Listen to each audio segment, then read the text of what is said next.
Bien, bonjour à tous ceux qui suivent cet événement de la chaire Gouvernance et Régulation. Les habitués connaissent notre format, les autres vont le découvrir. C'est le premier petit déjeuner de l'année, donc ils vont le découvrir avec nos trois invités que je laisserai se présenter plus en détail. Je présente rapidement. Donc, nous avons M. Christophe Garat, chez SNCF Voyageurs. Christine Goubet-Millot, qui est la présidente de l'UFE, elle nous dira quelques mots sur cette union et ce qu'elle fait, et Monsieur Antoine Bréat de la Caisse des dépôts et consignations. Nos trois invités donc, sont réunis aujourd'hui à l'initiative de la chaire pour parler du plan de relance de la France. Vous avez sans doute lu beaucoup de choses sur ce plan déjà, entendu beaucoup de chiffres très impressionnants dans leur montant. Mais peut-être n'est-il pas évidemment inutile d'essayer de creuser davantage les enjeux, les défis, les grandes orientations de ce plan et les obstacles potentiels qu'il va rencontrer dans son déploiement. Pour donc se poser toutes ces questions, nous avons décidé de nous centrer, parce que le débat évidemment serait trop large sinon, sur trois grands sujets qui concernent directement les secteurs régulés. Donc le rôle de la transition énergétique dans le plan de relance, on sait que c'est un des vecteurs très très importants de ce plan, celui des transports, et notamment des transports durables, à la fois sur leur versant, je crois, infrastructure et exploitation. Et la SNCF aura évidemment beaucoup de choses à dire sur ce sujet.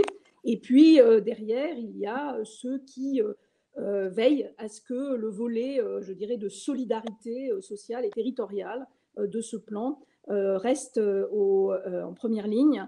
Et ce sont les financeurs de la Caisse des dépôts et consignations, et notamment, comme vous le savez, la fameuse Banque dite des territoires, qui fait partie de la Caisse des dépôts et consignations.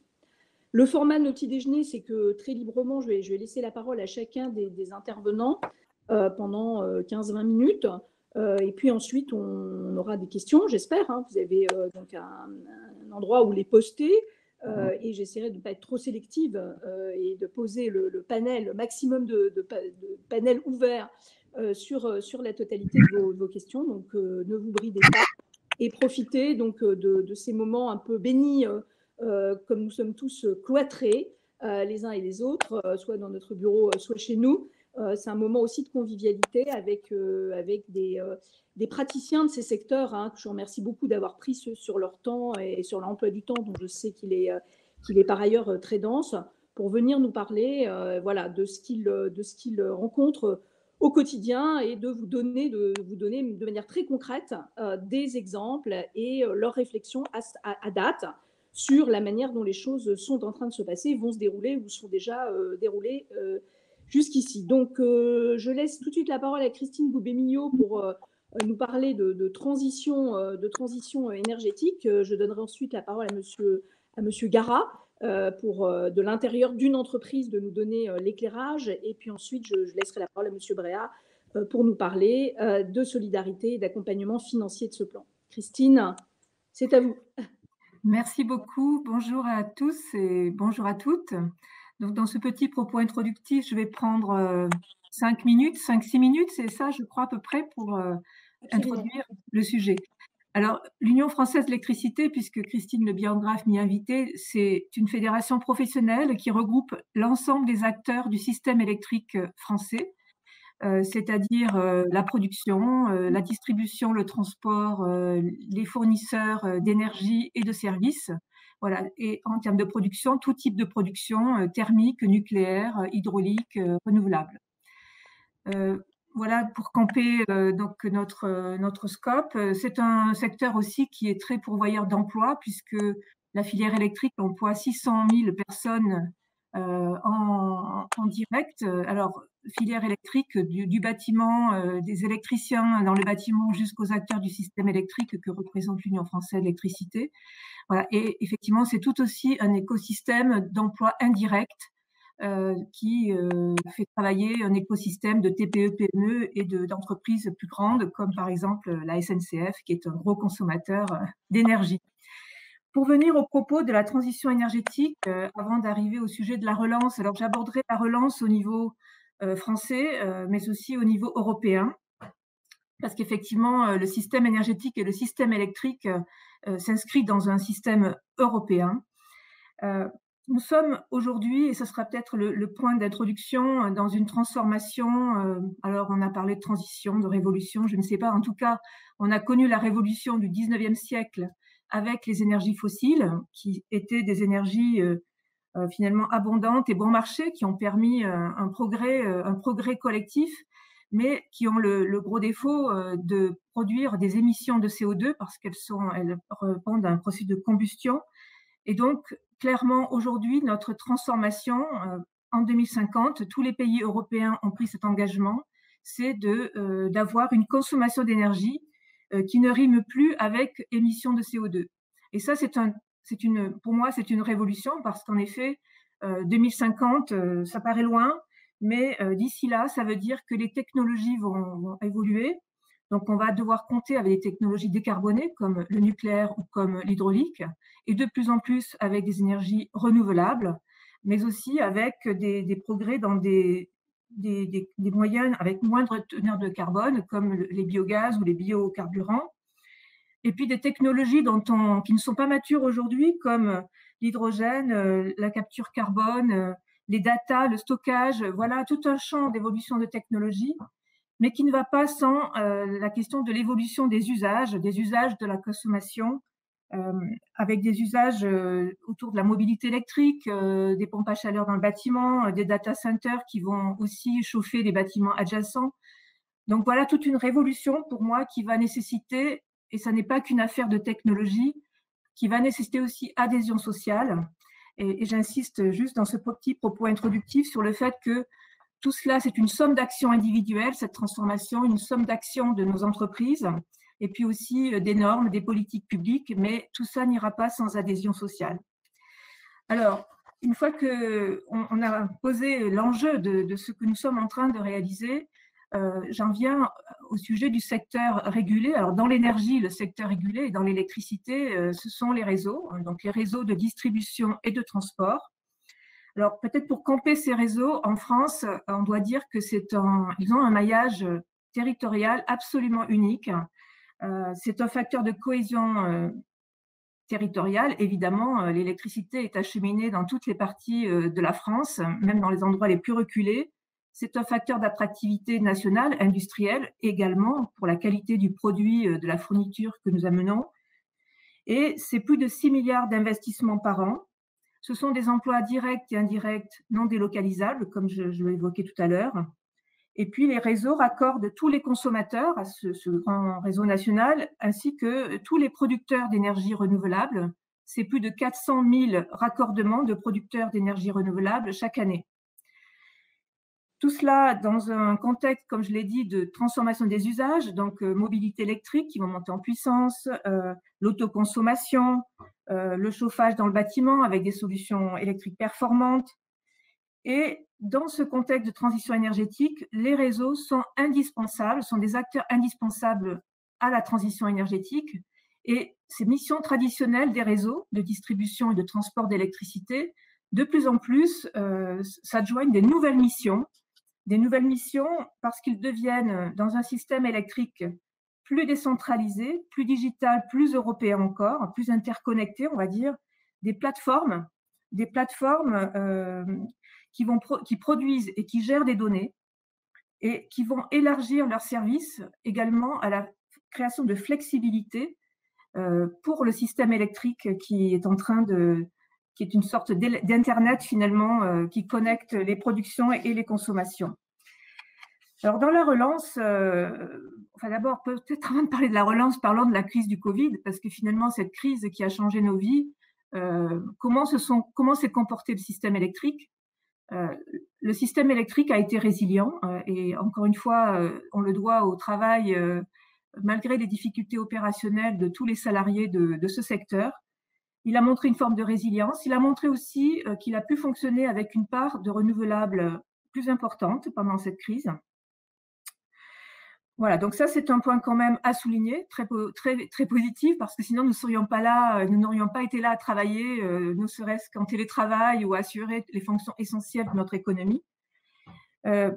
Donc le plan de relance, 100 milliards d'euros, comme l'a dit Christine, plus de un tiers, donc 30 milliards d'euros sur le verdissement de l'économie.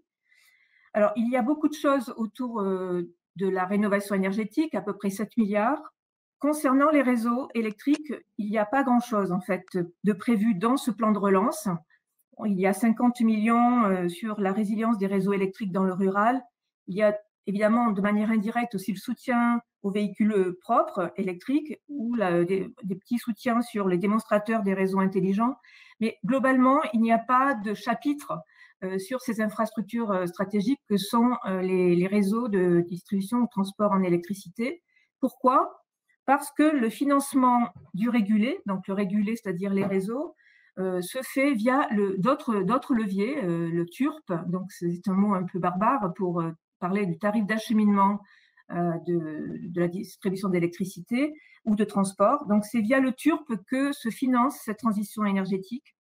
Alors l'UFE, au moment de la confection par le gouvernement du plan de relance France, avait proposé d'accélérer les programmes d'investissement de RTE et des réseaux de distribution, donc Enedis et les entreprises locales de distribution, dans une vision pluriannuelle, parce qu'en effet, cela d'abord revient à traduire la PPE en acte, donc une intégration plus croissante de production décentralisée dans le réseau électrique et de raccordement.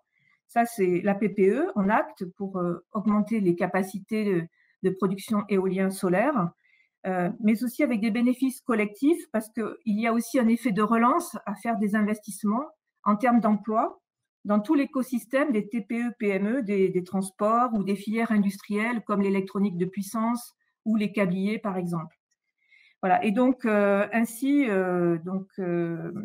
on a des investissements qui passent pas par le plan de relance, mais qui, par les dispositifs de financement du régulé, peuvent avoir aussi un effet accélérateur de la reprise et de l'emploi dans notre pays. Au niveau européen, et je vais faire juste une petite incise au niveau européen, qu'est-ce qui s'est passé dans l'année en tout début d'année dernière? C'est le Green Deal avec une ambition renforcée en termes de baisse d'émissions de CO2, de gaz à effet de serre à l'horizon 2030, parce qu'en effet, avant d'arriver en 2050, il faut passer cette étape très importante qui est 2030, un peu comme un jalon. Et donc, ce Green Deal, on va appeler cela la relance verte, inclut des investissements dans les infrastructures d'énergie propre, dans l'efficacité énergétique et dans la recherche et développement. Et à cet égard, en ce moment, est en cours la révision du règlement sur les réseaux trans-européens d'énergie, donc sous le sigle barbare de RTEE ou de TEN-II en anglais. Et de quoi s'agit-il? Donc, il y a pour les infrastructures transfrontalières d'électricité, de gaz ou de pétrole, alors parlons des interconnexions d'électricité, elles sont considérées comme des projets d'intérêt européen quand elles répondent à certains critères. Et donc, ce qui est en train d'être révisé actuellement, ce sont ces critères où seuls seront considérés comme conformes au Green Deal et donc à l'accord de Paris un certain nombre de projets d'infrastructures qui, une fois qu'ils seront considérés comme conformes au Green Deal, vont contribuer à la relance économique de l'Europe après la crise du Covid, mais aussi vont être éligibles au financement européen. Donc tout cela va contribuer à la résilience de notre économie future, mais aussi avec une vision d'infrastructures énergétiques intelligentes et durables. Et c'est ça qui est en cours actuellement et sur lequel l'UFE, évidemment, travaille, puisque nous avons une fonction de représentation au niveau national, mais aussi au niveau européen. Alors, éligible au fonds européen, ça veut dire quoi? Donc, j'en terminerai là pour cette introduction. Tout d'abord, le mécanisme pour l'interconnexion en Europe, alors le Connecting Europe Facility, donc, qui comprend 3 volets, énergie, transport, télécommunications. Et donc là, ces projets qui seront considérés comme d'intérêt européen dans le RTEE pourront bénéficier sur la période de 2013-2020 de 5,5 milliards de soutien financier. Une deuxième ligne de fonds européens qui s'appelle Horizon 2020 dans le Recovery Plan européen vise à financer un programme de recherche et développement et d'innovation au niveau de l'Union européenne par appel à projet dans le cadre de la relance verte que la Commission a lancée. Et il y aura là aussi un budget de plus de 1 milliard d'euros. Tout cela pour appuyer des actions qui pourront se développer à grande échelle, donc qui sont prometteuses, et en particulier dans les réseaux de distribution d'électricité. Nous allons nous allons postuler pour être éligibles dans la rénovation des bâtiments sur le stockage de l'énergie, sur les bornes de recharge pour la mobilité électrique, sur des nouvelles formes de flexibilité et d'intégration des énergies renouvelables, et aussi sur l'électrification des ports. Donc voilà des exemples de projets sur lesquels de l'innovation qui peut être disséminée va pouvoir prendre un effet d'échelle grâce à ces fonds européens. Je m'arrêterai là peut-être pour ne pas être trop longue en cette introduction et avoir posé ainsi le rôle clé des réseaux de distribution et de transport dans la transition énergétique durable.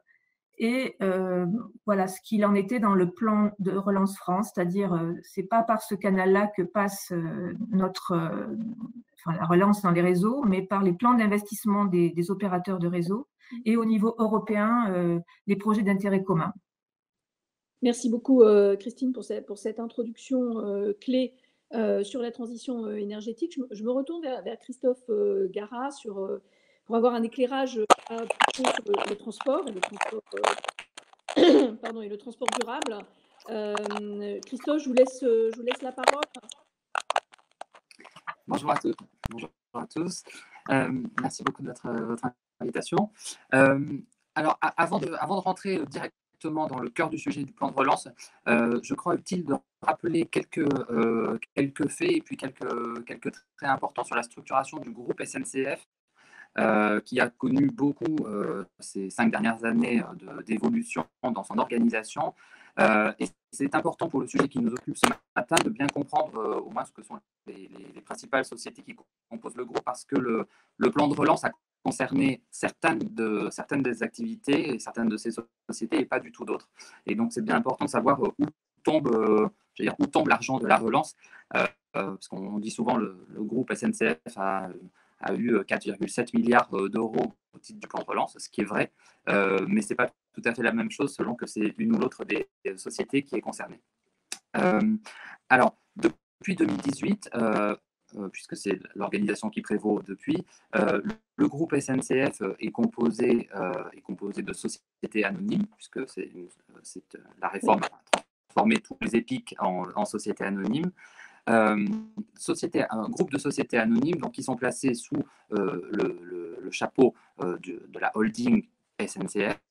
Et puis, à l'intérieur du groupe, vous avez donc en tant que filiale SNCF Voyageurs, à laquelle j'appartiens, donc qui est la société qui opère tous les services de transport ferroviaire, à peu près 65 000 salariés, 5 millions de passagers par jour, 15 000 trains. Donc, c'est vraiment l'opérateur de transport ferroviaire.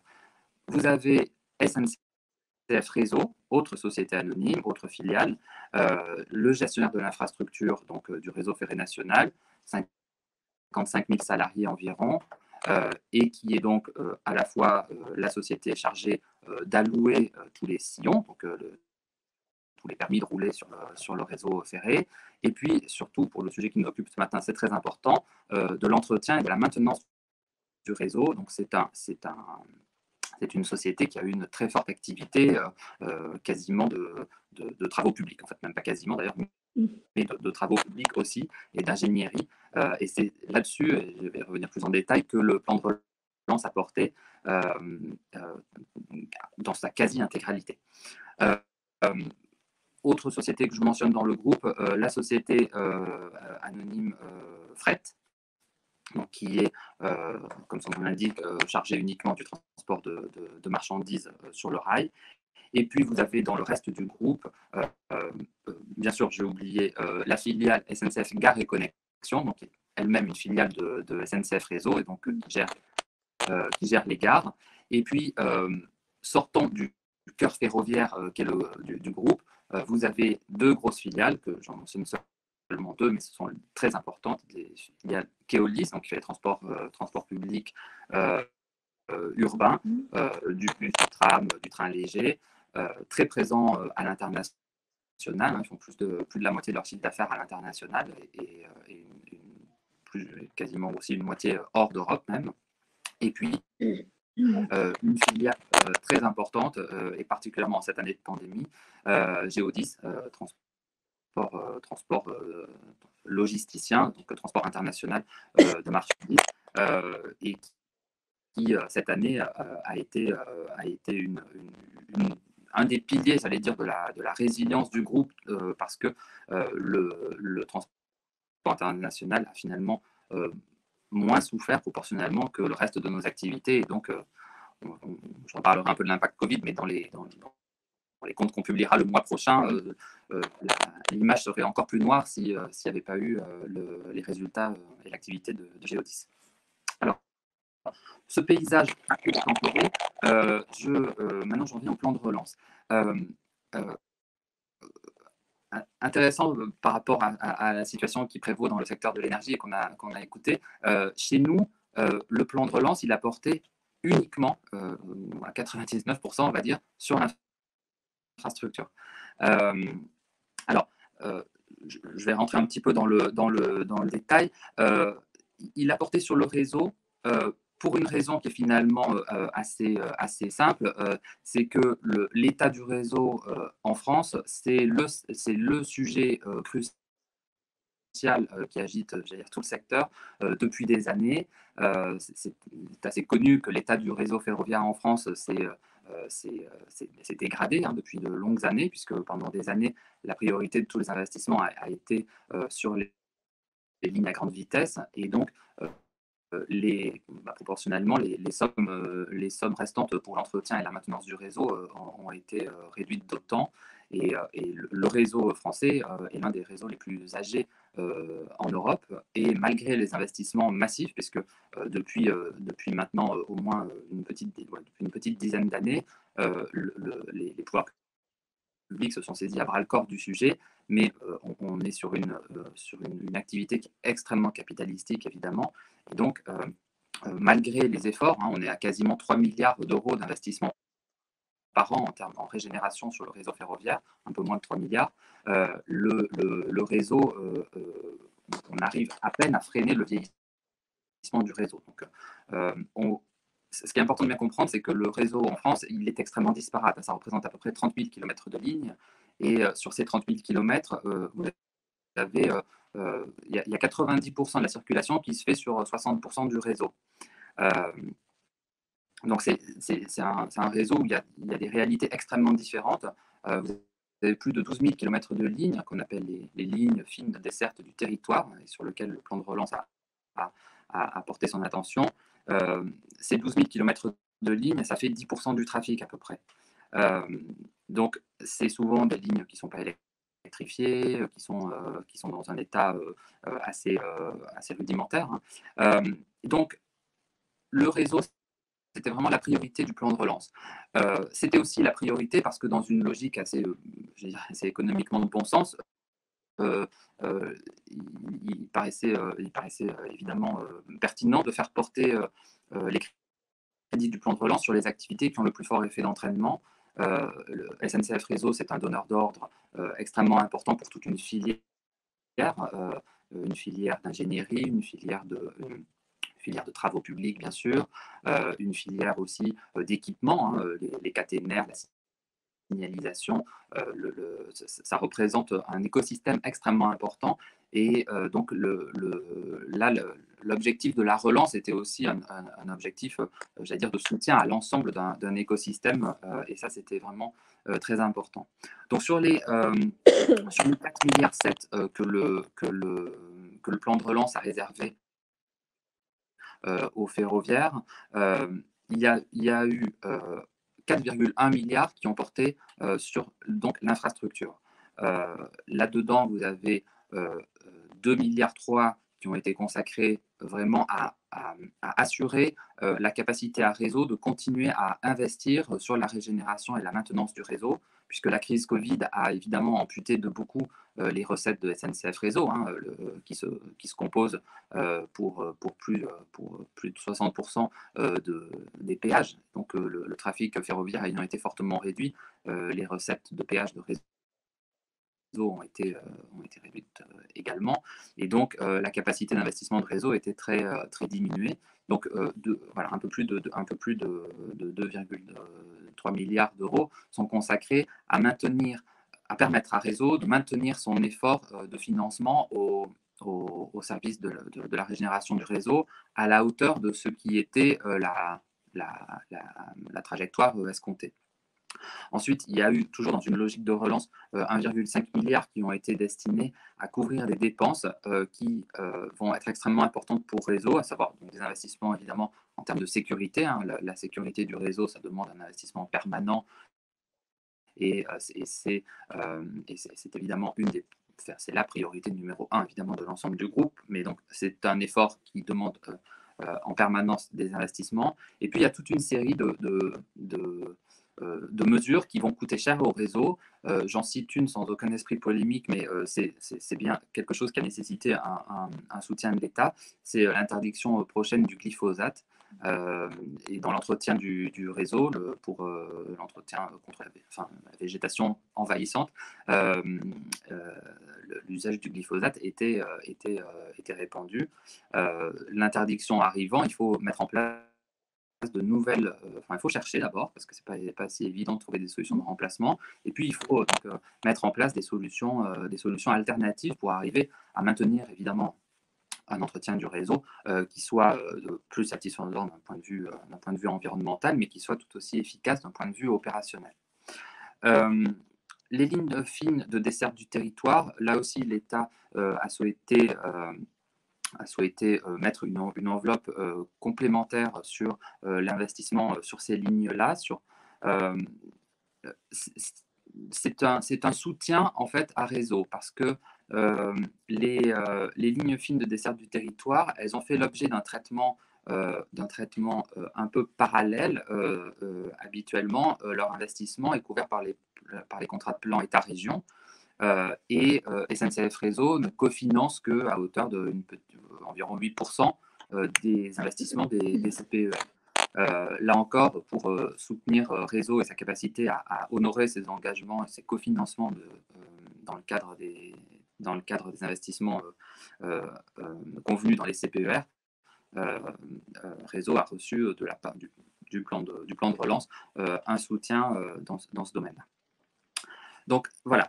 Si on additionne toutes ces lignes, ça nous fait donc 4,1 milliard d'euros.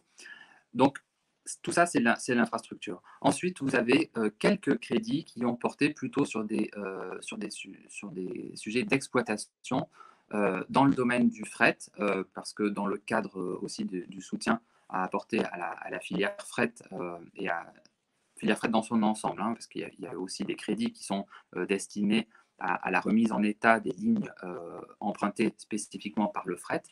Et puis, il y a aussi quelques crédits qui ont été accordés pour une aide sectorielle pour faciliter l'intermodalité entre le fret, la route, pour ce qu'on appelle les aides à la pince. C'est pour faciliter le transbordement des containers jusque sur les plateformes des wagons. Et enfin, je le mentionne parce que c'est la petite fraction du plan de relance qui concerne SNCF Voyageurs. Il y a 100 millions d'euros qui ont été dédiés à la relance des trains de nuit, puisque là aussi, dans une optique de transition écologique, il est pertinent d'explorer le potentiel de relance des trains de nuit. Aujourd'hui, il n'y a que deux liaisons. Hein. Il y a une liaison vers les Alpes et une liaison vers le Pyrénéen. Là, l'État a souhaité relancer une ligne Paris-Nice en 2021 et puis une ligne qui irait vers Tarbes en 2022. Et donc, dans le cadre des travaux nécessaires, des investissements nécessaires aussi, éventuellement en matériel roulant, donc le plan de relance a mis 100 millions sur ces sujets-là. Alors, est-ce que ça épuise la totalité du sujet? En termes de soutien au réseau, a priori, oui. Le sujet aujourd'hui, c'est l'exploitation. On sait et on va s'en rendre compte, enfin, on aura terminé les comptes dans quelques semaines, la violence du choc du Covid, hein, sur la partie exploitation. Les chiffres qui circulent dans les journaux sont connus, mais il y aura quelque chose comme 5 milliards de pertes de chiffre d'affaires uniquement sur la partie voyageurs, hein. On a perdu plus de 40% des passagers cette année, malgré les quelques rebonds épisodiques de fréquentation pendant l'été et puis un peu pendant les fêtes de fin d'année également. Mais voilà, le côté exploitation est évidemment extrêmement secoué par la crise. Alors, on ne demande pas de rallonge, hein, du plan de relance. Simplement, il faut se rendre compte que sur certains segments de l'activité de l'exploitation, il y a des situations très, très, très, très complexes, hein. Vous avez vu dans les journaux la situation d'Eurostar qui suscite énormément d'inquiétudes. On peut aussi remarquer qu'au niveau européen, il y a un dispositif qui a été mis en place pour permettre le soutien aux entreprises ferroviaires, donc aux exploitants cette fois-ci, pour surmonter les pertes de la crise Covid, donc un règlement qui date du mois d'octobre dernier, qui permet aux États membres d'autoriser leurs gestionnaires d'infrastructures à ne pas prélever de péage ou à reporter le paiement des péages afin de soutenir les entreprises, les exploitants ferroviaires. Alors, les pays sont un peu en train de réfléchir, les États membres sont un peu en train de réfléchir les uns et les autres sur leur volonté d'activer le dispositif. Certains l'ont fait, le Danemark, l'Autriche. L'Allemagne devrait notifier, mais enfin, apparemment, c'est pas si évident que ça. Le point bloquant, hein, le point qui est important là, dans ce dispositif, c'est que c'est finalement l'État membre qui, à la fin des fins, prend en charge le manque à gagner pour le gestionnaire d'infrastructure, puisque il est entendu que le gestionnaire doit être exempt de toute conséquence financière. Donc voilà, c'est aussi un élément central qui explique que les États membres réfléchissent à leur capacité, à leur volonté d'activer ce levier. Voilà, donc la relance, il faut retenir quelque chose dans le secteur ferroviaire, c'est beaucoup le réseau pour des raisons économiques bien comprises, pour aussi la capacité à relancer tout un écosystème industriel derrière. Ça incarne évidemment la volonté aussi de soutenir le secteur ferroviaire dont l'empreinte environnementale est la moins polluante, hein. On est quand même le mode de transport le plus propre de ce point de vue-là. Et donc, voilà, c'est finalement, quand on regarde les différentes lignes et les différents choix qui ont été faits dans ce plan de relance, c'est assez cohérent avec voilà, toutes les orientations politiques qui ont été énoncées autour du plan de relance. Voilà, je vais peut-être m'arrêter là et puis sinon, je suis à votre disposition. On reviendra. Tant que de besoin. Merci, merci beaucoup. Alors, quand on parle de plan de relance, on parle évidemment beaucoup de financement et puis on parle aussi effectivement d'effets induits en termes d'emploi, en termes de solidarité entre les territoires. Donc, on pense tout de suite évidemment à la Caisse des dépôts. Antoine Bréard, est-ce que vous voulez bien nous expliquer un petit peu quel va être le rôle central de la Caisse des dépôts et consignations dans le cadre de ce plan de relance France? Oui, bonjour à toutes et à tous. Donc, je suis le directeur en fait, de la Caisse des dépôts, de la Banque des territoires pour la région Bourgogne-Franche-Comté. En introduction, quelques rappels sur la Caisse des dépôts, qui n'est certainement pas aussi connue que la SNCF, donc je me permets juste ce rappel. Donc, la loi, c'est la loi qui définit le rôle de la Caisse des dépôts en disant qu'elle remplit des missions d'intérêt général en appui des politiques publiques conduites par l'État et par les collectivités territoriales. Donc voilà le rôle de la Caisse des dépôts et nous nous sommes donné, nous avons 5 missions essentiellement. Le soutien au secteur du logement, qui est un secteur historique d'intervention de la Caisse des dépôts, hein, le développement des territoires. La Caisse des dépôts se veut être également la banque du climat. Elle a pour rôle aussi de financer les entreprises via BPI-France. Et elle accompagne aussi le parcours de vie des Français.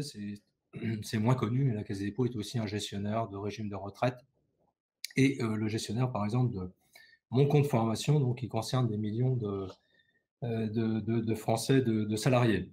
Donc c'est un établissement public financier, hein, c'est un groupe, nous avons une vingtaine de filiales. Sa caractéristique, c'est que la Caisse des dépôts est un investisseur de très long terme, un investisseur et un prêteur, hein, de très long terme, un gestionnaire de mandat public.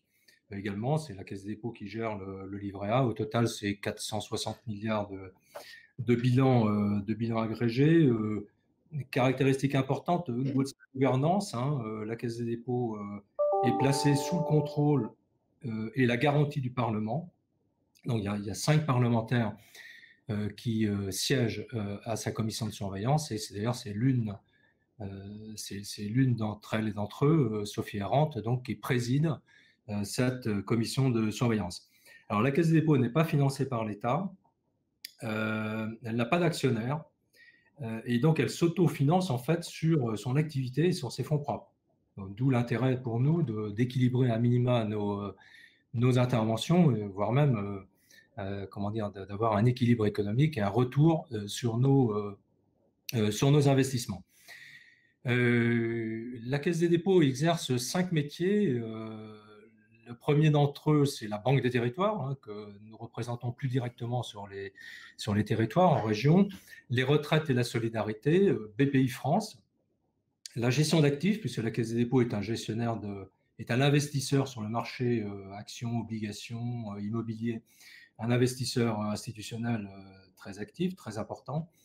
Et la gestion de nos participations stratégiques, puisque j'ai rappelé tout à l'heure que la Caisse des dépôts avait une vingtaine de filiales, dont certaines très importantes, hein, puisque je rappelle que la Caisse des dépôts est l'actionnaire majoritaire de La Poste, hein, par exemple, ou d'ICAD, enfin, qui sont des filiales très importantes.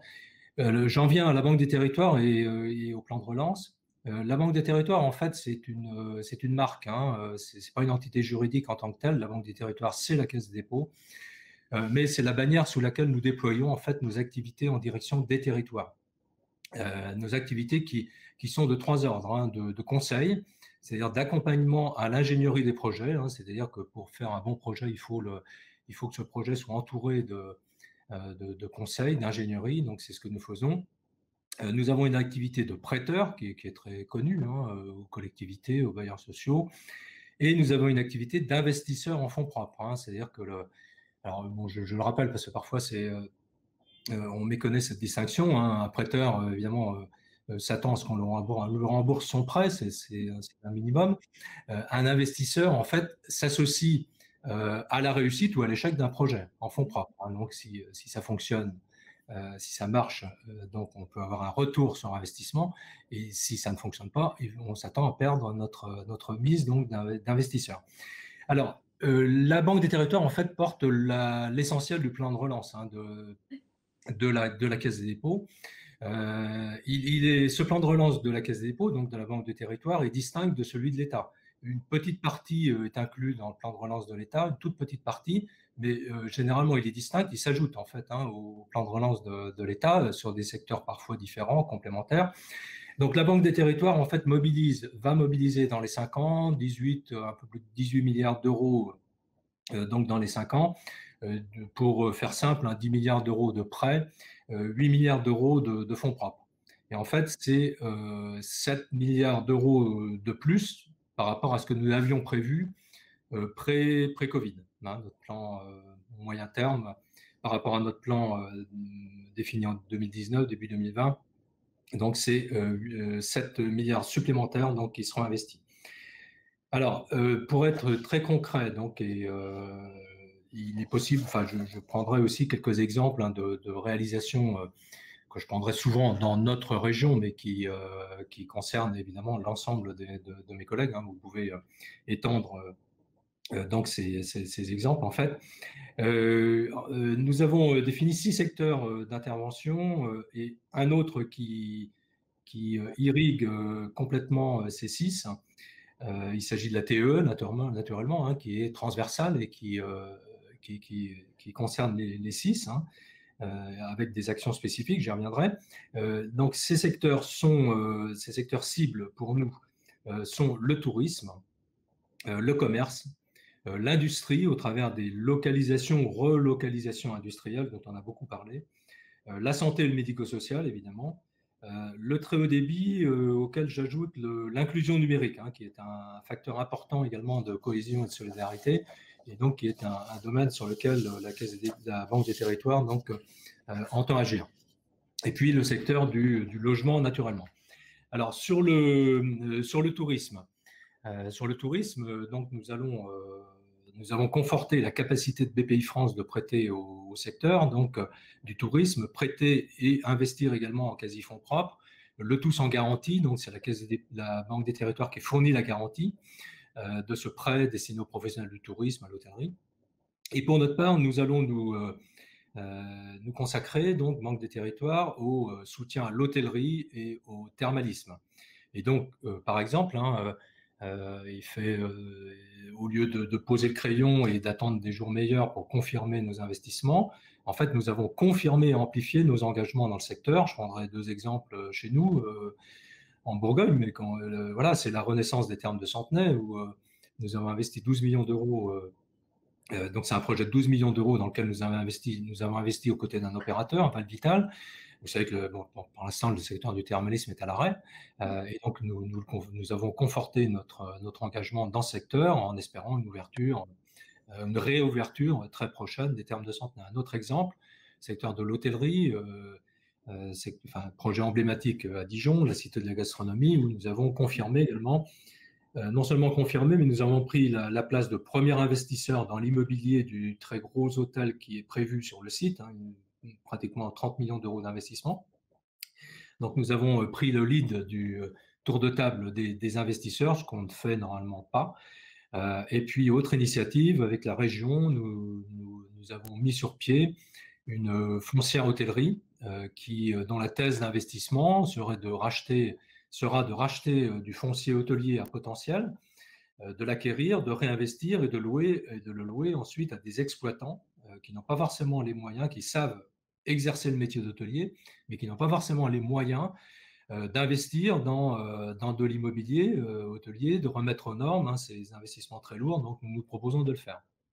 Autre secteur d'intervention très important, c'est le commerce, hein, très important pour la solidarité territoriale et la cohésion de nos territoires, et notamment via les programmes Action Cœur de Ville et Petites Villes de demain. Et donc, je donne quelques exemples, hein, de l'action en la matière. Il y a une difficulté pour les commerces des villes moyennes et des petites villes, du centre-ville en général, c'est l'insuffisante, on l'a bien vu, hein, c'est l'insuffisante visibilité des commerces, hein, sur le net. Et donc, nous allons les aider les collectivités donc à aider les professionnels et les associations de commerçants donc à innover dans le numérique, à rendre plus visibles leurs activités sur le net, à les conseiller de ce point de vue, à financer de l'innovation. Et je prends un exemple, hein, pour illustrer ce manque de visibilité. Si vous faites l'expérience par exemple du click and collect et d'acheter par exemple un repas emporté dans le restaurant où vous alliez traditionnellement, si vous consultez la carte du restaurant, et en fait l'aspect menu à emporter par exemple n'est pas forcément visible, il faut le chercher, ou vous le trouvez ou vous le trouvez pas, alors que d'autres ont parfaitement compris que dans la mise à jour de leur site, c'est quelque chose qu'il faut mettre en pleine page, en visibilité maximale. Donc voilà. Nous avons également soutenu le recrutement de managers de commerce donc de centre-ville. Donc, dans la région, par exemple, nous travaillons sur toutes les villes moyennes, petites villes. Alors, les noms ne vont pas forcément vous parler, mais par exemple, en soutien à l'innovation numérique, hein, ça peut concerner Tonnerre, Châtillon, Baume-les-Dames, Cosne-Cours-sur-Loire, Nevers, beaucoup de petites villes et de moyennes villes, de villes moyennes nous sollicitent donc pour les aider à implanter à innover et à mettre en place ces solutions numériques. Les localisations industrielles ou relocalisations industrielles. Là, il s'agit pour nous, dans un rôle complémentaire de celui de BPI France, il s'agit pour la Banque des Territoires de conforter l'ancrage de l'industrie dans nos territoires et donc notamment au travers de l'investissement immobilier. Je vais donner quelques exemples, parce qu'il se trouve qu'en cette période de crise, il y a quand même quelques très gros projets qui existent, et on vient de soutenir 3 gros projets à l'échelle de notre région, donc qui concernent des entreprises qui vont pas toutes forcément très bien d'ailleurs, Vallourec, Forestia, Antoline. Donc sur ces 3 projets qui sont des projets qui mobilisent dans la région pratiquement 70 millions d'euros, où nous apportons le tiers des besoins en fonds propres, de l'investissement immobilier.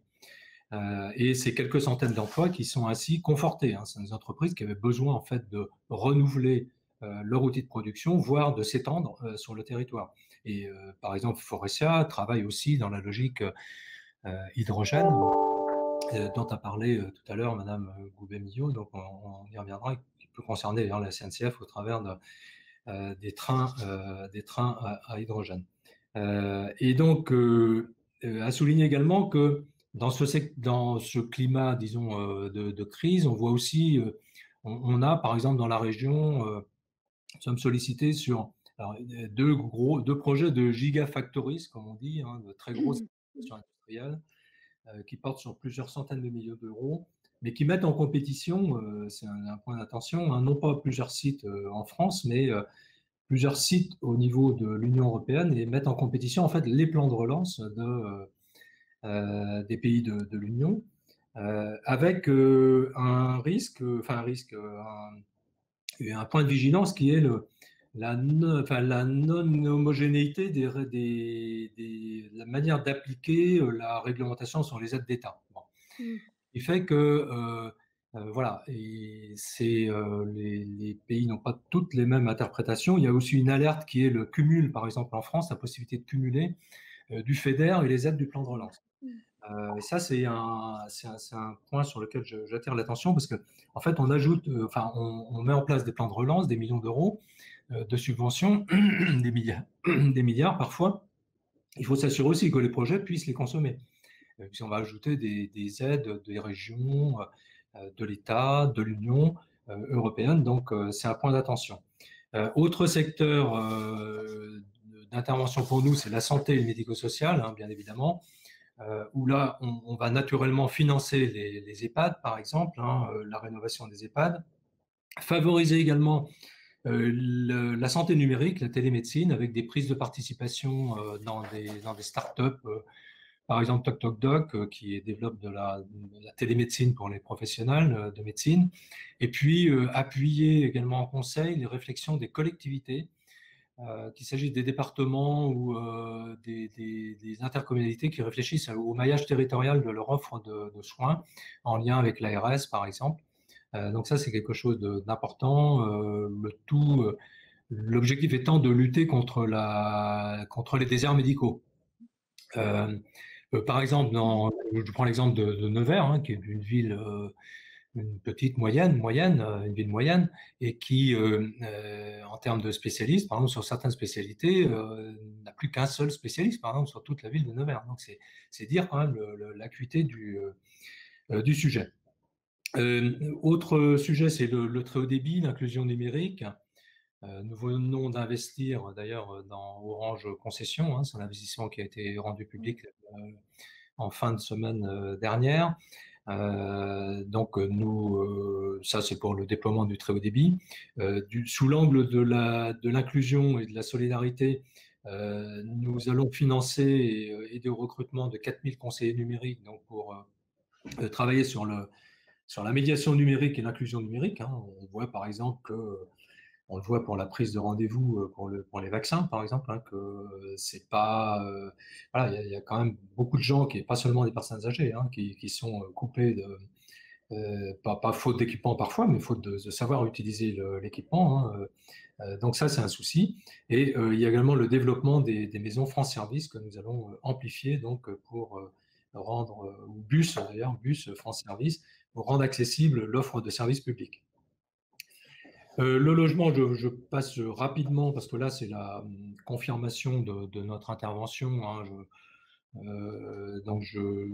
qui est importante mais il s'agit de financer les bailleurs sociaux, il s'agit également d'investir dans des programmes de logement qui seraient en peine, notamment auprès des promoteurs, qui seraient en peine de déboucher de vente. Donc CDC Habitat, qui fait partie de la Banque des Territoires, s'est engagé à racheter 40 000 logements en VFA hein, auprès des promoteurs, et nous-mêmes, nous sommes engagés à conforter les fonds propres des offices HLM qui n'ont pas d'actionnaires.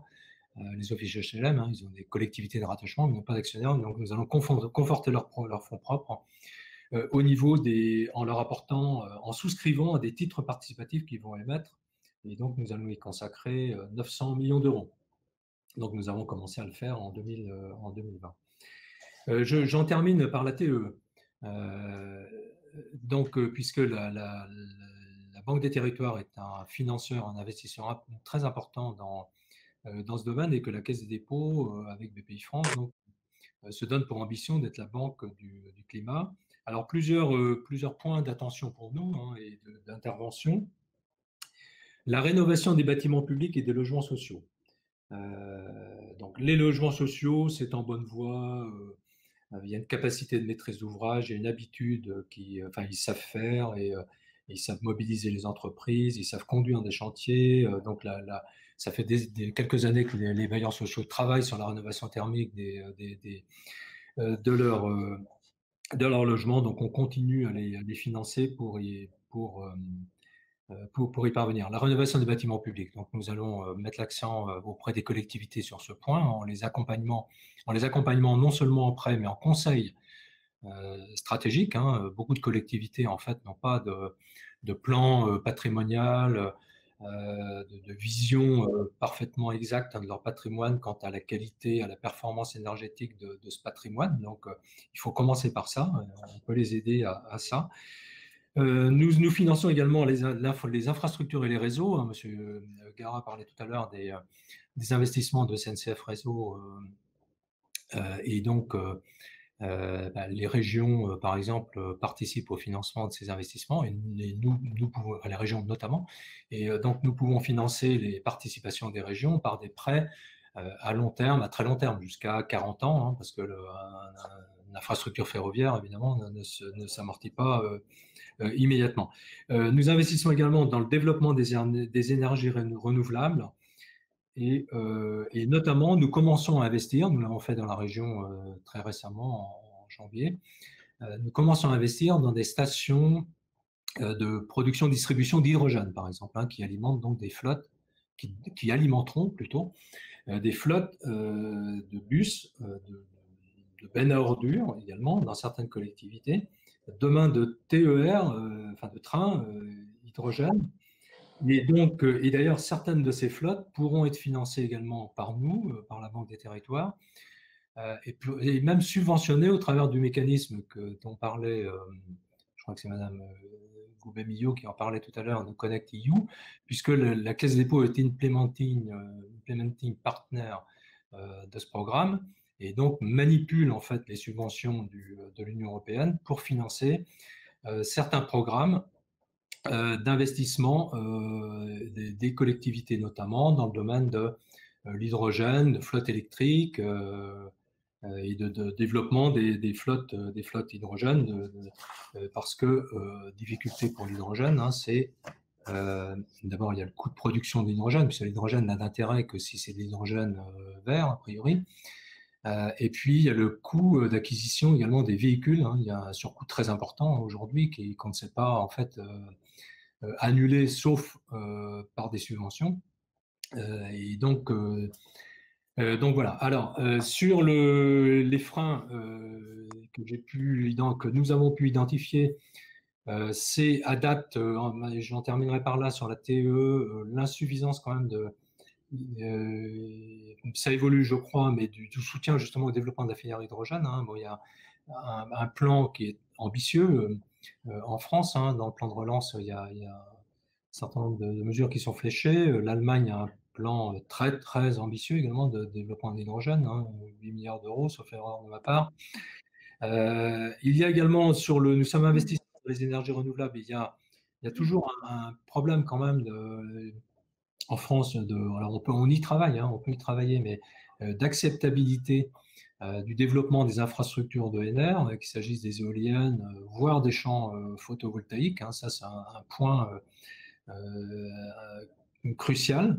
Il y a aussi un problème de longueur des délais d'instruction, d'autorisation, hein, qui fait que entre un projet et sa mise en service, il s'écoule des années. Hein. Il y a pas mal de pays qui font mieux que nous quand même sur le sujet. Et puis, sur les logements, j'ai parlé des bailleurs sociaux tout à l'heure. En fait, il y a aussi un défi, en fait, ce qu'on n'a jamais bien approché, et qui est aussi un défi dans un enjeu de cohésion, de solidarité territoriale, c'est le logement du particulier, en fait, le logement individuel. Hein, et au-delà du logement particulier, c'est le logement individuel, en fait, hein, la maison individuelle, qui pèse de manière importante dans les émissions de gaz à effet de serre, hein, et qu'on arrive difficilement en fait à toucher. On n'arrive pas à massifier en fait les investissements de rénovation énergétique dans ce domaine. Hein, et d'ailleurs, les deux ministres, Emmanuel Vargon et Barbara Pompili, donc, ont missionné notre patron, d'ailleurs, Olivier Séchel, pour conduire une mission de réflexion sur le sujet et de proposer les moyens, disons, de trouver le bon levier pour accompagner, pour massifier l'investissement de nos concitoyens dans la rénovation de leur logement, hein, qui est souvent arbitré entre la réfection de la cuisine ou de la salle de bain et l'isolation, et donc et pas forcément l'isolation n'est pas forcément une priorité. Donc voilà ce que je pouvais dire de notre plan de relance, et donc en essayant à chaque fois d'essayer d'identifier les leviers, aussi les freins qui peuvent contrarier, disons, cet effort. Merci. Merci beaucoup donc, à nos 3 intervenants pour ces interventions très intéressantes. Je ne sais pas s'il y a déjà des questions. Moi, je n'en vois pas encore sur mon chat, mais je sais que les premières questions sont toujours les plus difficiles à poser. Alors moi, j'en ai, ça tombe bien, donc je vais lancer un petit peu le sujet. J'ai 2 questions. La première, c'est pas un hasard si vous avez tous les 3 parlé, j'ai envie de dire, du sujet à la mode, qui est l'hydrogène, qui effectivement vous concerne tous les 3. Monsieur Gara, parce qu'on a envie de vous demander à quand la circulation des trains à l'hydrogène. Monsieur Bréard, quel est le volume de subventions qui serait nécessaire pour atteindre hydrogène, que ce soit dans le stationnaire ou dans la mobilité. Et à Christine Goubet-Mignot, comment on va le transporter? Est-ce qu'on peut recycler des réseaux existants? Est-ce que l'hydrogène est aussi un sujet transfrontalier? Vous avez dit que les Allemands s'intéressaient beaucoup à l'hydrogène, et c'est vrai. Donc, quels sont les grands enjeux d'infrastructure? Est-ce qu'il faut construire de nouvelles infrastructures hydrogène qui traverseraient l'Europe? Est-ce qu'il y a une réutilisation possible des infrastructures existantes? Ça, c'est ma première question pour lancer un petit peu le débat. Et entre vous, hein, voilà, n'hésitez pas effectivement à échanger aussi entre vous. La deuxième question, c'est effectivement, je crois que c'est M. Gara qui a beaucoup insisté sur ce sujet, c'est ce qui est marquant effectivement dans le plan de relance européen et dans le plan de relance France, c'est l'importance des infrastructures. Et vous avez relevé que ça posait potentiellement la question du déséquilibre entre financement des infrastructures et la nécessité de soutenir aussi, par des financements sans doute ad hoc, l'exploitation. Donc, est-ce que cette problématique se retrouve aussi dans l'énergie? Et comment la Caisse des dépôts intervient pour financer aussi l'exploitation des projets qu'elle peut par ailleurs financer en tant que support des infrastructures? Alors, sur la première question, sur l'hydrogène, qui veut se lancer le premier? Monsieur Gara, les trains à hydrogène, c'est pour demain? Alors, les trains à hydrogène, alors je vois très, très clairement, puisque vous m'avez posé une question très, très simple. C'est pour quand? C'est pour 2023. Voilà. 2023. On vous entend pas très, 2023. très bien. On vous entend bien, mais il y a des petits grésillements sur la ligne. Oui, j'entends très mal en fait. D'accord. 2023. 2023, c'est l'objectif de la mise en circulation dans 5 régions. Parce qu'il y a 5 régions qui ont souhaité se lancer dans cette une aventure au sens positif, vraiment technologique du terme, hein, parce que ça pose des questions évidemment dans la production d'un hydrogène propre, hein, parce qu'il faut quand même. Tous les hydrogènes ne se valent pas. Je ne suis pas spécialiste du sujet, mais enfin, ils n'ont pas tous la même valeur environnementale. Donc, on vise vraiment quelque chose d'ambitieux d'un point de vue environnemental. Donc, il faut arriver à produire de l'hydrogène vert. Il faut arriver ensuite à pouvoir le stocker. Et puis, et après, à le transposer dans la technologie ferroviaire. C'est une technologie qui pèse extrêmement lourd, apparemment. Il faut des réservoirs, etc. Donc, ça pose beaucoup de défis en termes d'ingénierie. Donc, voilà, il y a 5 régions en partenariat avec les industriels, Alstom pour ne pas le citer, qui ont souhaité se lancer dans l'aventure. Donc, premiers essais en 2023 et si tout va bien, mise en service commerciale, on va dire, plus large, en 2025. Voilà. Alors, après, l'hydrogène, il faut bien voir que ça n'épuise pas, et heureusement, tout le sujet du verdissement je l'ai dit, c'est dans son ensemble le mode de transport le moins polluant, hein, les différentiels d'émissions de CO2, etc. sont connus. Il faut quand même regarder plus finement ça. Il y a encore une part non négligeable du parc TER qui roule au diesel, soit parce que le réseau n'est pas entièrement électrifié, soit parce que la ligne qui dessert n'est pas du tout électrifiée. Donc, on a décidé, avant même de sur l'hydrogène, de travailler sur la décarbonation et le verdissement de nos circulations. Donc, on a pour ça plusieurs chantiers. On a d'abord le développement, et alors c'est toujours évidemment avec les industriels, hein, Alstom, Bombardier, c'est pas très nombreux, CAF aussi. Donc, on a des chantiers sur le train hybride, hein, donc, pour avoir donc une bipropulsion. On a des trains à batterie. Alors ça, c'est intéressant, ça vient d'être lancé là, il y a une semaine. Là aussi, il y a 5 régions qui ont souhaité se lancer dans cette expérimentation. Donc, ce sont des trains avec des batteries de très forte capacité qui permettent donc, on vous l'indique, de rouler sur des sections du réseau qui ne sont pas électrifiées et qui donc normalement demanderaient une propulsion thermique diesel. Donc avec ces batteries de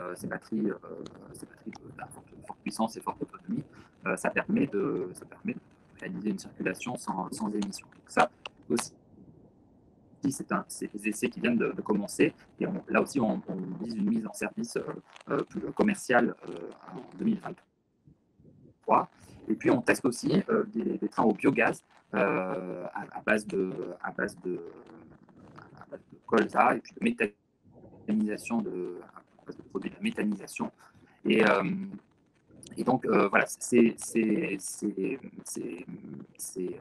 trains qui roulent donc soit au biocarburant, soit au biogaz, c'est aussi des sujets que l'on expérimente. Et tout ça, on espère, en fonction des résultats, pouvoir commencer à le déployer. Donc, comme je disais, toujours à peu près dans les mêmes horizons commerciaux, hein, qui sont entre 2023 et 2025, selon les chantiers, et puis selon les résultats de ce que donneront les expérimentations. Mais en tout cas, c'est un engagement très fort parce que la décarbonation de nos circulations, c'est un des piliers forts de réalisation et de la tenue des engagements qu'on a pris de réduction de nos émissions de gaz à effet de serre à l'horizon 2030. Donc, c'est quelque chose sur lequel on a, dans ces contextes de crise, malgré tout, pas du tout coupé les investissements, les financements, parce que c'est une vraie conviction qu'il faut agir dans ce domaine-là et ne pas s'en tenir uniquement aux performances qui sont évidemment très bonnes du TGV, mais il n'y a pas que le TGV. Merci Christine. Sur les infrastructures, peut-être Monsieur Gara, vous pourriez essayer de couper votre caméra pour qu'on vous entende mieux. Si vous avez voilà, peut-être on réessayera comme ça. Christine, sur les infrastructures de transport de l'hydrogène. Alors peut-être sur l'hydrogène et l'électricité, puisque l'hydrogène est un vecteur énergétique, hein, comme l'électricité d'ailleurs, il faut le dire. Bon, aujourd'hui, ça n'est pas encore une commodité parce que évidemment, il faut produire l'hydrogène et puis ensuite il faut le transporter et c'est pas encore un marché mature. Mais je voudrais aussi souligner que l'hydrogène a un intérêt pour la décarbonation que s'il est produit de manière à décarboner en fait. Hein. Donc il y a deux manières de produire l'hydrogène, soit par les énergies renouvelables, et c'est ce qu'on appelle l'hydrogène vert. Mais pour l'Union française d'électricité, c'est ainsi que nous avons aussi répondu à la consultation européenne sur ce sujet. Nous souhaitons que l'atout français d'un mix électrique totalement décarboné, grâce au nucléaire, à l'hydraulique et aux renouvelables, nous permette donc de produire de l'hydrogène décarboné grâce à notre production nucléaire bas carbone. Donc ça, c'est un point important parce qu'en effet, il peut y avoir de l'hydrogène à partir de gaz naturel qui émet des émissions de CO2. Voilà, alors on parle de bleu, de gris, mais voilà. Donc il faut quand même être clair sur la manière dont est fabriqué l'hydrogène. Après, l'hydrogène et l'électricité, pour le système électrique, avant d'arriver au sujet du transport, peut avoir deux intérêts. Alors, il y a d'abord, ça peut avoir un intérêt pour décarboner l'industrie quand l'électrification de certains pans de l'industrie ne sont pas possibles. Et donc, à ce titre, l'hydrogène qui est déjà utilisé dans l'industrie peut être un moyen, si elle est produite de manière décarbonée, de décarboner des secteurs difficiles à décarboner. Donc, l'industrie, ça c'est un champ d'application important. Et on dit aussi que l'hydrogène à une phase où, dans le système électrique, nous aurons introduit une part croissante de production intermittente, peut être en effet un moyen long terme, un appui intéressant pour stocker de l'électricité qui, vous le savez, aujourd'hui, enfin, il faut toujours en permanence équilibrer l'offre et la demande d'électricité. Alors, les batteries, bien sûr, les batteries peuvent être un levier pour stocker, mais il faudrait des grandes capacités. Donc l'hydrogène est aussi un autre levier qui potentiellement peut accompagner la montée en puissance des énergies renouvelables dans le système électrique. Voilà, alors après, l'hydrogène sur le transport, puisque c'est aussi la question qui est posée, il peut y avoir l'hydrogène envisagé dans un niveau local d'optimisation dans des boucles locales. Donc là, consommation, production. L'hydrogène peut être un vecteur donc justement de stockage, d'optimisation locale avec une certaine vision d'optimum, mais qui est de petite échelle, mais à regarder projet par projet, évidemment. Après, si on se situe sur l'hydrogène commodité à grande échelle, alors là, on a toutes sortes de réflexions autour de grandes autoroutes qui transporteraient l'hydrogène comme des épines dorsales au sein de l'Europe. C'est ça la vision que l'Allemagne a beaucoup de l'hydrogène. Et là, on a aussi une question géostratégique, comme on avait pour le pétrole, à savoir d'indépendance énergétique aussi, parce que l'hydrogène peut être produit à bas coût, peut-être plus avec le solaire en Afrique du Nord ou en Arabie Saoudite. Et donc, l'hydrogène importé est un sujet que l'Allemagne, en Europe, considère comme d'intérêt. Et donc là, également, effectivement, dans la manière de déployer l'hydrogène dans cette phase d'échelle, Et je ne vais pas parler des tuyaux de gaz et des pipelines, ce n'est pas tout à fait mon sujet, mais bon, il y aura cette question de technologie de transport, mais qui semble possible. Il restera quand même la question géostratégique, en effet, de ne pas faire en sorte que l'hydrogène soit le pétrole de demain en termes géostratégiques, puisque nous le savons tous, l'énergie, au-delà d'être un élément important de la lutte contre le changement climatique, est un sujet avec l'accession à l'énergie de géopolitique, potentiellement de tensions, et ça fait partie de la réflexion que l'Europe doit avoir pour que cette technologie dans laquelle il faut être présent, nous soyons à la fois sur la technologie, sur les coûts, mais aussi dans une forme d'indépendance énergétique pour ces grandes infrastructures, évidemment, de dorsale européenne. Monsieur Bréard, sur les sujets de coûts, peut-être, hein, de sujets de points morts, sujets de subventions. Oui, comme l'a indiqué Christine Gouvet-Millot, donc aujourd'hui la filière n'est pas mature et donc il est nécessaire, notamment sur l'acquisition des matériels par exemple, hein, mais aussi sur l'exploitation. Donc en tout cas sur l'acquisition des matériels, donc il est nécessaire d'avoir des dispositifs de financement qui, je crois qu'un bus à hydrogène, c'est aujourd'hui, je crois que c'est 3 fois le coût d'un bus, enfin 2 fois et demi, avec un choix de constructeur qui n'est pas très important. Et ça commence à venir en quelque sorte, mais il est nécessaire de favoriser, disons, d'annuler ces surcoûts par des subventions significatives et qui, alors, on le voit au travers des dispositifs européens qui commencent à se mettre en place, hein, il faut le souligner. Alors, nos auditeurs commencent à poser des questions, donc je vais plutôt privilégier les questions des auditeurs que mes propres questions. Là, j'ai une question assez intéressante qui vous concerne aussi tous les trois, donc je la relève parmi toutes les questions qui sont posées. Elle consiste à souligner ce que vous avez d'ailleurs souligné, c'est-à-dire qu'une bonne partie du plan semble porter sur des opérations de BTP. On construit des réseaux, on construit des infrastructures, on finance des porteurs de projets qui construisent des infrastructures. Donc, si une bonne partie du plan porte plutôt sur des opérations de BTP qu'en réalité directement sur le financement de nouvelles filières industrielles, est-ce que vous ne craignez pas qu'il y ait un effet inflationniste sur le coût des travaux qui va absorber en partie les bénéfices du plan en termes de développement d'infrastructures? Parce que ce ne sont pas les entreprises du BTP qui finalement vont gagner le jackpot, pour dire les choses de manière un tout petit peu plus directe que les questions. Alors, Monsieur Bréard, est-ce que c'est pas une crainte qu'il faut avoir effectivement dans l'irrigation de l'économie? Parce que là, alors ça fait depuis que le Covid est là, on parle plutôt en milliards qu'en millions. On a l'impression que l'argent pleut, mais cet argent, finalement, est-ce qu'il ne risque pas de rater son objectif en allant uniquement, même si en termes d'emploi, évidemment, c'est important, mais en allant uniquement irriguer un réseau d'entreprises du bâtiment, les câbliers, ou les acteurs, les équipementiers électriques d'un côté, les constructeurs de lignes et les fabricants de traverses ferroviaires, plutôt que de financer les filières innovantes dont la relance aura besoin. Oui, alors non, le plan de relance ne finance pas que les opérations de BTP.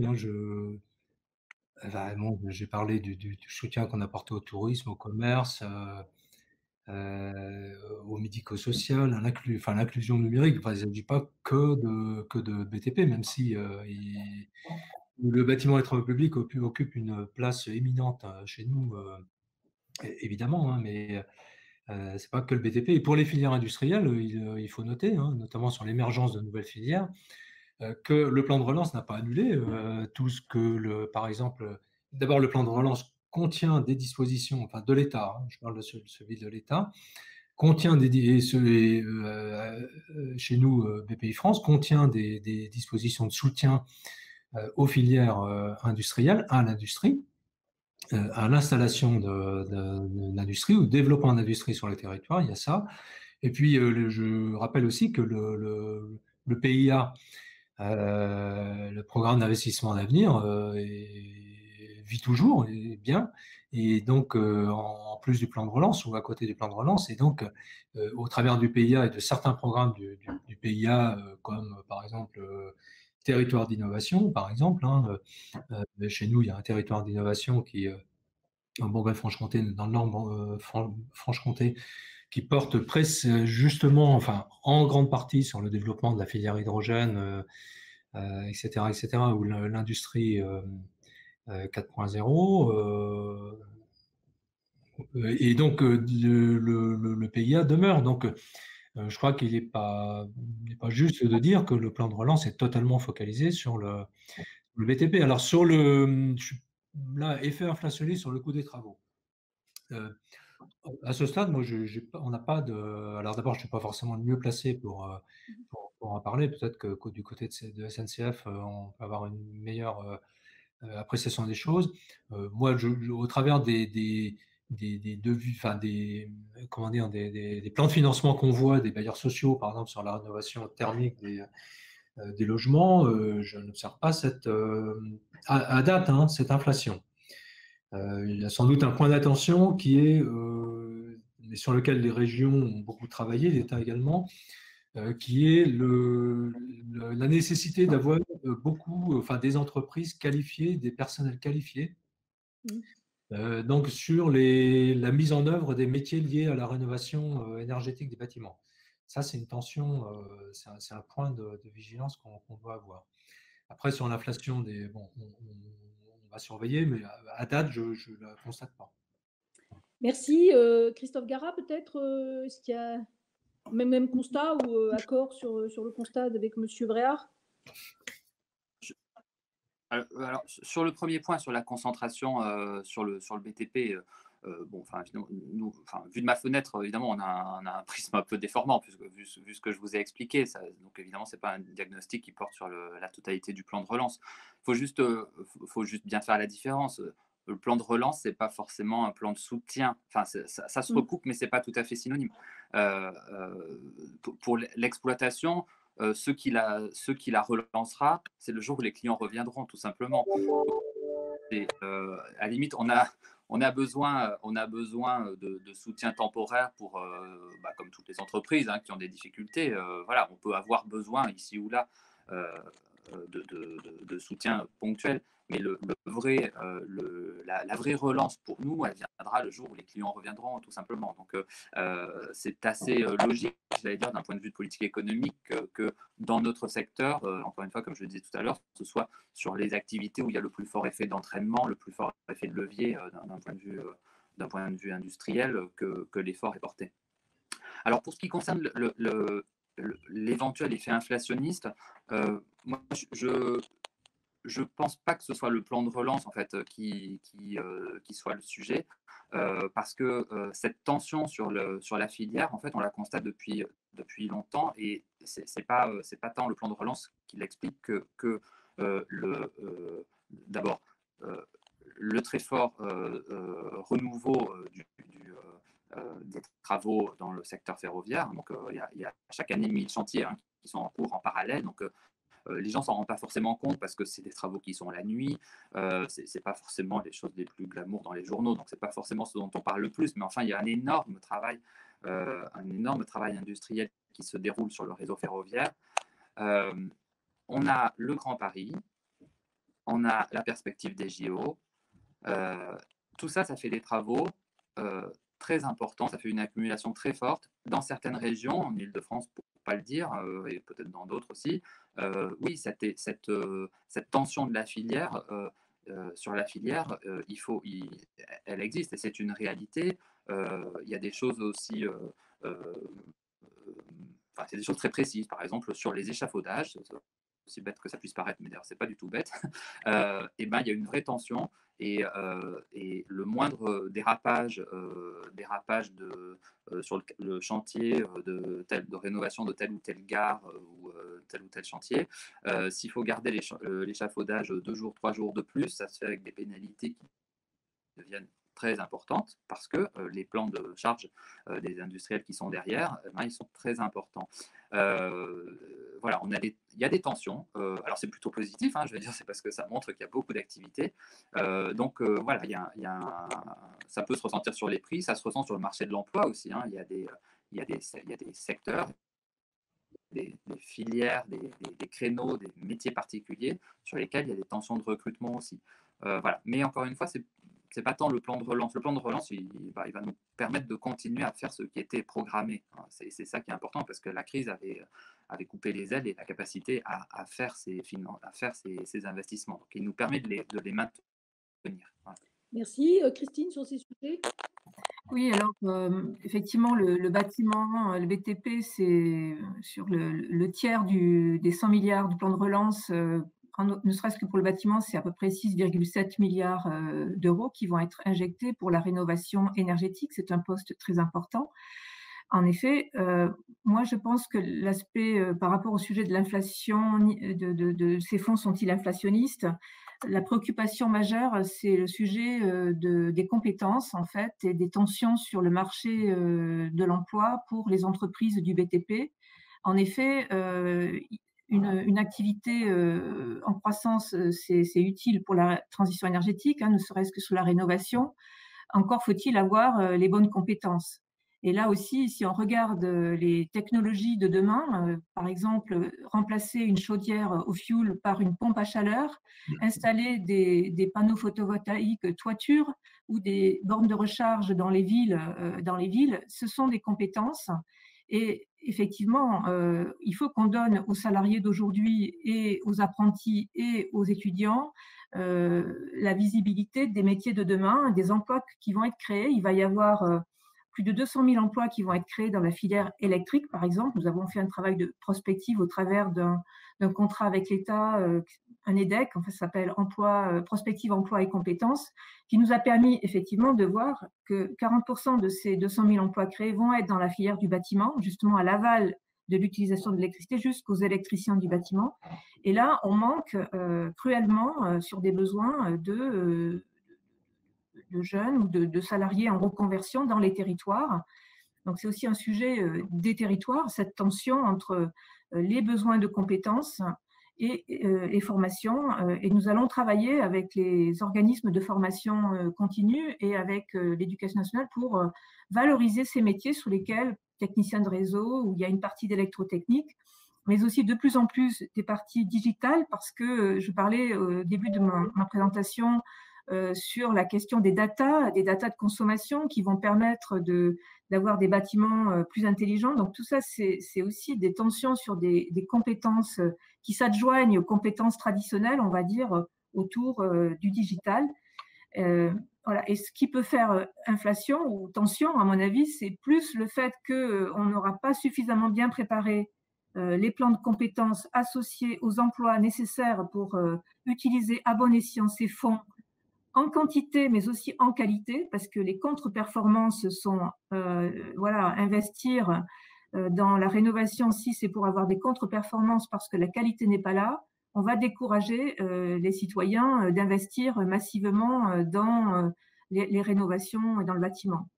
Donc pour moi, la tension inflationniste, ou en tout cas celle sur laquelle tous nos efforts doivent porter, nous les professionnels, mais aussi les organismes de formation initiale et continue, c'est préparer les compétences dont on a besoin pour utiliser à bon escient ces fonds du plan de relance. Sur l'effet filière, au-delà de la filière hydrogène dont on a déjà parlé, est-ce que le plan de relance veut soutenir, alors je pensais par exemple au petit nucléaire peut-être, est-ce qu'il y a un effet filière qu'on peut attendre du plan de relance en matière de transition énergétique ? Alors, sur le plan de relance, il y a 3 parties. Vous le savez, il y a la partie verdissement, il y a la partie compétitivité industrie et il y a la partie cohésion sociale et formation. Et donc, dans ce chapitre-là, cohésion sociale et formation, en effet, il y a des fonds qui sont destinés à accompagner la formation sur ces nouvelles technologies, sur la massification de certaines missions qui vont contribuer à la décarbonation, notamment dans le bâtiment ou dans le BTP.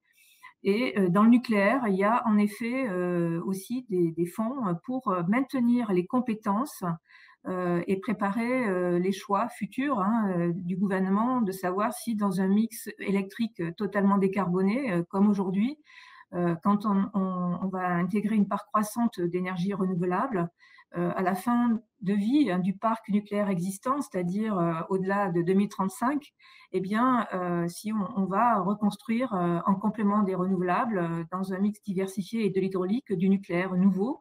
Et donc, effectivement, si on veut garder cette option sans regret pour le choix c'est un choix aussi politique, et fondamentalement de sécurité énergétique, il faut garder des compétences dans le nucléaire pour que cette option ne soit pas fermée. Et donc, c'est pour ça aussi que dans le plan de relance, il y a, le gouvernement a prévu un chapitre sur la formation, et il y aura aussi une prospective des emplois des métiers du nucléaire avec la création d'une université des métiers du nucléaire, justement pour garder les compétences sur cette technologie et la rendre et laisser toutes sortes d'options ouvertes pour le gouvernement pour préparer, alors non pas le mix d'aujourd'hui, mais le mix d'après-demain et de demain.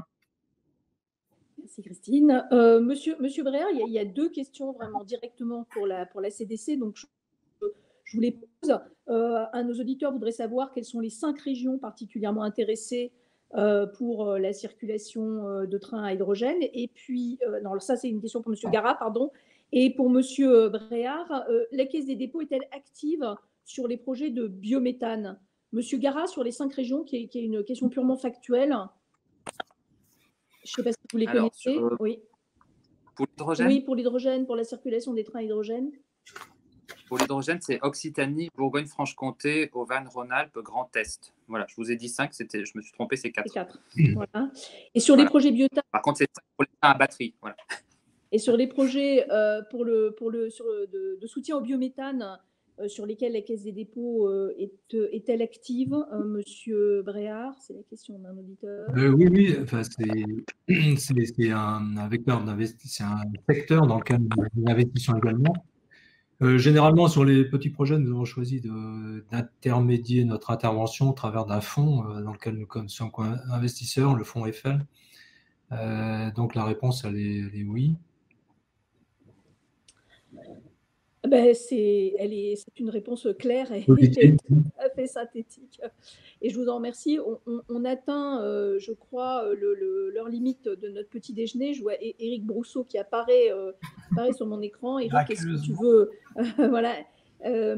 Donc Éric représente évidemment l'université avec un grand U et toute la connaissance académique qui est effectivement mise à disposition de notre cher. Éric, est-ce que tu veux conclure ou tu veux dire quelques mots? Non, je te laisse conclure, Christine. Je dirais juste un mot à la fin. Voilà. Donc moi, je voulais conclure en vous remerciant pour l'intérêt de cette approche, la diversité et la complémentarité de vos points de vue. Et puis, je pense que moi, comme les auditeurs, nous sommes rassurés de voir que le plan de relance est bien tenu et qu'il est bien sur les rails. Donc, merci beaucoup à tous. Éric. Écoutez, merci aux intervenants. Merci à Christine pour cette animation de ce débat sur le plan de relance. Je suis sûr qu'il y en aura d'autres à l'avenir quand il faudra quand on sera dans la mise en œuvre et non plus dans la planification. Et que, par exemple, des questions comme les aides d'État ne manqueront pas de ressurgir, parce que comme l'a signalé Christine Goubet-Millot tout à l'heure, je pense qu'il y aura des interprétations différentes du règlement européen et qu'on aura un peu de contentieux à un moment donné. Voilà, mais on verra, ça fera les affaires de Christine.